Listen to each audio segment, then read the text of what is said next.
बना हुआ है, भारत सरकार ने वो एक फंड देते हैं, वो कहते हैं साहब हमें सरकार फंड नहीं देती, हमारा तो अलग से फंड मिला हुआ है। उनके बैंक की कोई जानकारी लीक नहीं होती, उनके बैंक का कोई कहाँ से पैसा आएगा वो होते ही नहीं, ये बना हुआ है।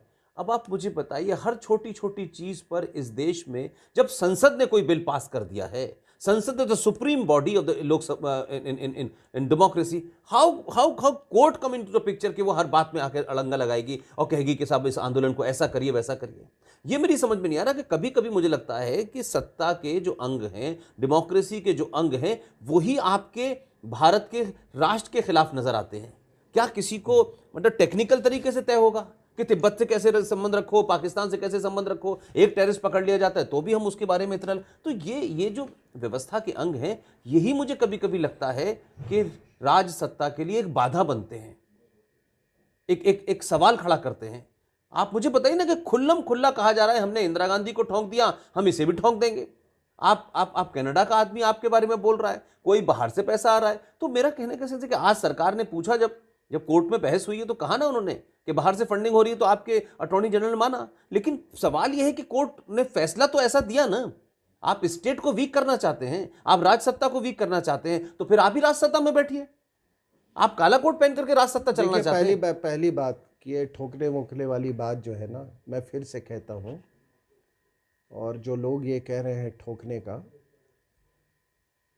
अगर ये भारत है कि आपको यहाँ इज्जत मिल रही है, आपसे मैं थोड़ी देर पहले बात कर रहा था, मैं यही बात कर रहा हूँ। मैं ये जो खालिस्तानीज और जो खालिस्तानी माइंडेड लोग जो हैं, मैं अपनी बातें मिन्स नहीं करता, उनको मैं कह रहा हूँ कि ये भारत है कि आपको इज्जत मिल रही है इतनी, क्योंकि आपको हम अपने समझते हैं, अपना भाई समझते हैं। और इज्जत का एक ये कारण है क्योंकि आप उसी ऐतिहासिक सनातन संस्कृति के आप प्रोडक्ट हो। दुनिया में आपको कोई इज्जत नहीं देगा। आप एक यूरोपियन से पूछिए जाके, जहां पर ये खालिस्तान के बहुत बड़े हीरो बने हुए हैं और काम मंत्री बने हुए हैं, और वो गंदा सा मंत्री अपनी गंदी सी शक्ल लेके यहां पे आया इस किसान आंदोलन में।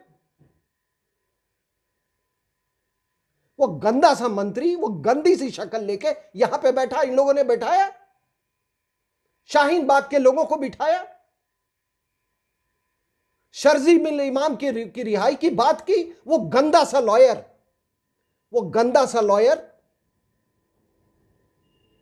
1 रुपये उसको फाइन देनी थी, उस पर भी आपने उसका रवैया देखा, उसको आपने बिठाया। ये सिर्फ इसलिए हुआ है क्योंकि कोई इस भुलावे में ना रहे कि भाई देखिए, हम ये तो बात हमने कहा है कि ये सनातन धर्म है, इसमें से मजहब निकलते रहते हैं।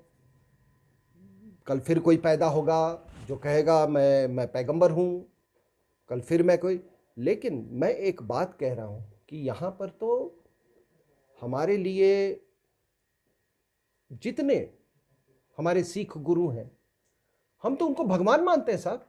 और मैं यूं ही नहीं बोल रहा हूं, मैंने बहुत पढ़ा हुआ है। I know. मैंने आज तक पुष्पेंद्र जी, मैंने जो भी मैंने पढ़ा है, जो सिख स्क्रिप्चर्स हैं, गुरु ग्रंथ साहब से लेके और उसके जितने शब्द सुने हैं, मैं आपको कहता हूं कि मैं एक भी ऐसा श्लोक या एक भी वाणी मैंने ऐसी नहीं सुनी हो जो कि दिल को सुकून न पहुंचाया। लेकिन ये गुरुओं के भी भक्त नहीं है अपने, ये गुरुओं के नहीं हुए। अरे जो हिंदुस्तान का नहीं हुआ वो गुरु का क्या हो सकता होगा ये?